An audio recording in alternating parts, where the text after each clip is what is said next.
biography of a poet matter in reading his or her poems. It was a big question to him, and he had a long correspondence with Ruskin about it. And I'm going to talk a little bit about that and some other questions of getting to answers. Let me tell you first about how young Mr. Keppel and I met, though. We met on a September morning in a train station in Ukraine, in a small city called Lviv. It's a city of writers. It's about 4 years ago. Russia had invaded and annexed Crimea that spring. So there was a very tense mood in the city. Our shared contact was a young Ukrainian Fulbright scholar who became James's roommate in Harlem when he was in the States. And that young man came from an illustrious publishing family. I use the word illustrious because for one of the things they were most famous were their lavishly illustrated books of fairy tales from Ukraine and around the world. So train stations, books, Ukraine, Russia, poetry, fairy tales, I'll weave it together, you'll see. James stood, I'll never forget this, I didn't know who he was, I didn't know he was going to be there or with a few other American poets, and they stood waiting as I got off the train station, and he looked so disappointed. You know, he thought, I was supposed to be somebody. And we spent a lot of the time drinking over the next few days, and didn't become anybody more to him, but he did ask me to come here. So let me get to one of those things about weaving all this together. I want to, and it gets to my title of somehow bringing Lewis Carroll into all this. But remember when Alice asked the Cheshire Cat, would you tell me please which way I ought to go from here? And the Cheshire Cat, of course, says, that depends a good deal on where you want to go. And Alice says, I don't much care where. Then it doesn't matter which way you go. She said, so long as I get somewhere. Oh, you're sure to do that if only you walk long enough. And so I've been always intrigued by that notion of getting somewhere, having a place to go. It's something that is essential to the whole question of poetry. Does it have a place to go? Is it a place of trying to take us somewhere? Fundamental to so much literature is the whole question of the quest and kind of its flip side, the act of wandering. And quest, you know, that act of seeking, searching, hunting, pursuing, comes from the root to ask, whereas to wander, to turn, to twist, to curl, to swing, comes to the root word to weave. And so this thing of asking and wandering, having a place to go and finding a way to get there, they seem unrelated, but they're not. As Tolkien says in Lord of the Rings, not all those who wander are lost. And so, yet being lost is fundamental to what poetry is, and I want to pull you into this through a question of how Ruskin and Browning had this debate about Wordsworth. I'll never forget when I first read Wordsworth when I was 18 years old. I couldn't understand a word of it, and Helen Vendler, who was my poetry professor, said, start reading it when you're 50, and you'll begin to understand. I'm 56, so I have 6 years of reading Wordsworth now, and I think she was right. But there's this famous part, you all know, in book 1 of the Prelude, where Wordsworth is remembering stealing a boat and seeing, you know, this whole image of the sublime, seeing that huge cliff as if with voluntary power, instinct uprear its head. And then as he rode, he said, with measured motion, like a living thing, strode after me. He's in the boat. Suddenly the mountain is chasing him. He's being pursued. And then he writes, for many days my brain worked with a dim and undetermined sense of unknown modes of being. In my thoughts, there was a darkness, call it solitude, or blank desertion. No familiar shapes of hourly objects, images of trees, of sea or sky, no colors of green fields, but huge and mighty forms that do not live like living men, move slowly through my mind by day, and were the trouble of my dreams. This bothered a lot of Victorian poets, this question of the world in which you experience things not being animated, not being something that becomes anthropomorphic or like us, but that it in certain ways just disappears into what he calls blank desertion, nothing familiar. It really bothered somebody like Ruskin, who was deeply interested in the question of the physical world as it got painted or as it got represented in poems. And he had long debates about this with Browning in his letters. And fundamental to that question is, back to Lewis Carroll and Alice, if it's a quest that puts us forward, whether or not we know where we're going, wandering or clear, what is it if we're being chased, as Wordsworth says he was, by a mountain?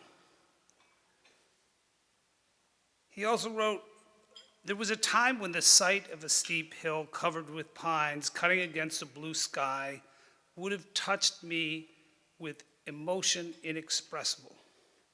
That's that sense of the sublime. And now, he said, I can look at such a slope with coolness and observation of fact. No sublime, no lingering sense of dread that it was chasing you and you don't know what it was, but coolness and observation of fact. Ruskin liked this kind of Wordsworth because he didn't like emotional and sentimental writers.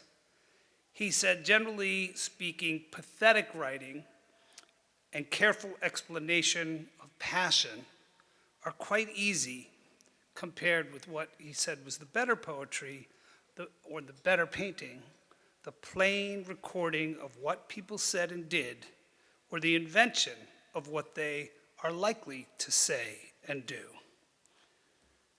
He had this clear perception of what an artist was and how things got composed. And then thirdly, how does that get experienced by us as by readers? And what Browning did and fought with him about was that there's a lot more wandering that goes on. There's a big and ironic gap between how artists perceive what they do and how that affects us in what we see and read. Browning felt that poetry actually exists in relationship to us as readers, and it's affected by what we know and what we desire.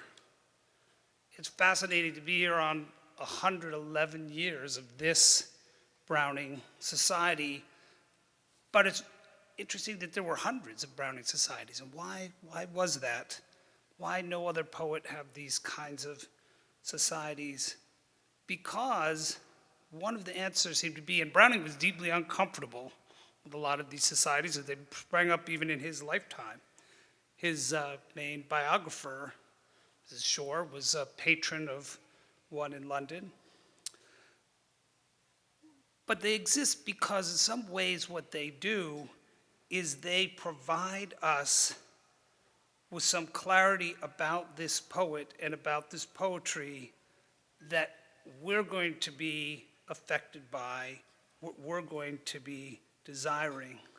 Browning told a friend, Joseph Milsand, I'm writing, a first step towards popularity for me lyrics with more music and painting than before, so as to get people to hear and see. He wanted our experiences to be strange and new. He wanted poems that produced some kind of uncertainty about what it was to read poetry.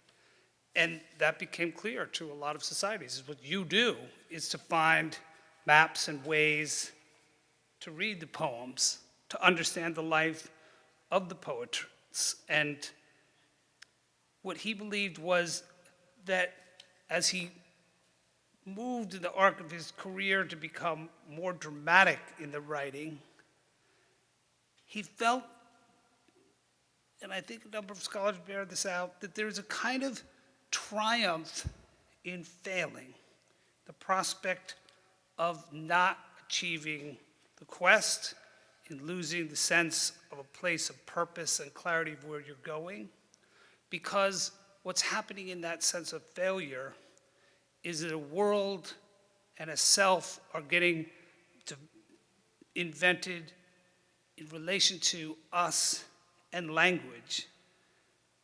A rest and movement, as Harold Bloom has written, a rest and movement in relation to words disrupts the motionless dualistic relationship between a reader and a poem, a speaker and who a true subject is, and the subject and object, which were the things that seemed clear to a critic like Ruskin of how the world should work, what kinds of writing and painting there should be.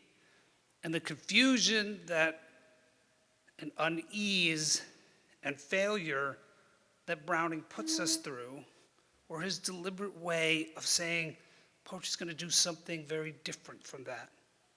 And that fight, I'm just going to speak a few minutes about it because it got deep in for them. That fight became this question about what an objective versus a subjective poet was.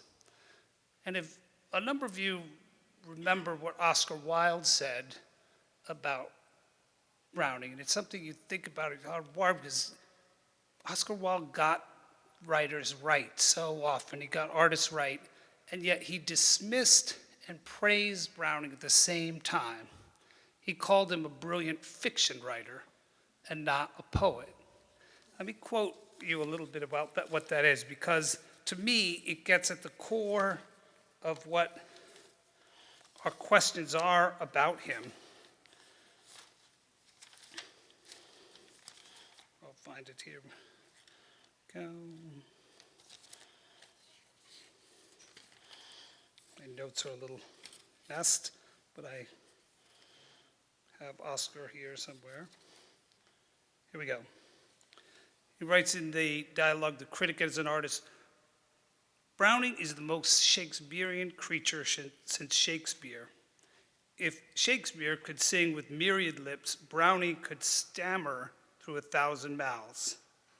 Yes, Browning was great.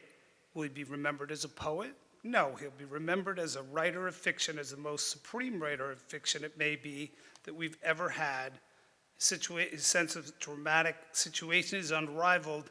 And if he could not answer his own questions, those questions of, for example, where is child Roland going and where does it get us? If he can't answer his own questions, he could at least put problems forth. And what more can an artist do? Considered from the point of view of a creator of character, he ranks next to Hamlet. Had he been more articulate, he might have sat beside him.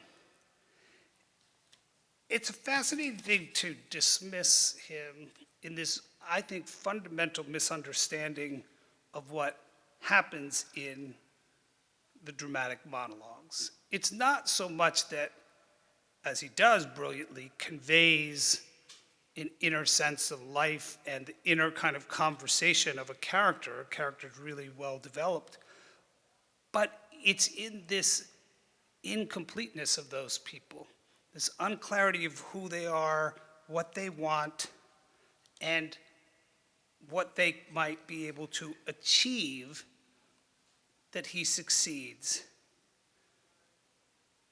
Ruskin thought that we needed to be able to have art that gave us a sense to see clearly. But Browning said that seeing in the way poetry works shouldn't happen in this plain way, as he wrote. It should not be for the characters and poems, and it should not be plain for the reader. He wants to see things that are a face or a painting that embrace hallucination, phantoms, delusions, strangeness, the uncanny. It's a kind of half-presence that's not meant to be observed reality, but it is meant to be true. It is meant to be something we get and that we see and that eludes us and that we come back to, that feels it's in the shade, one of the most common words in Browning, a sense of things being in the shade. In their letters, which I've spent a lot of time rereading before coming today, Elizabeth Browning, one of the early letters, asks Browning to tell her any faults that he sees in her work. And he decides to bring up this question of poetry as painting again. He describes the particular artist's pleasure, quote, of deciphering a writer's intentions by seeing where she has laid the paint on too thick. And this is the quote. As an instructed eye loves to see where the brush has dipped twice in a lustrous color, has lain insistently along a favored outline, dwelt lovingly in a grand shadow and shade.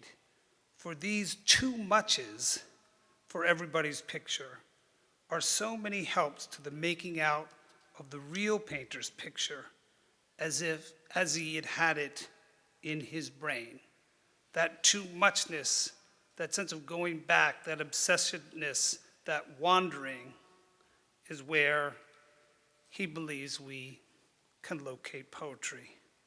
And it's the joy that I've had in reading Browning myself. So I thought I'd keep it brief like that since we have so many students whose work we're going to read, but thank you. Thanks for letting me share with you.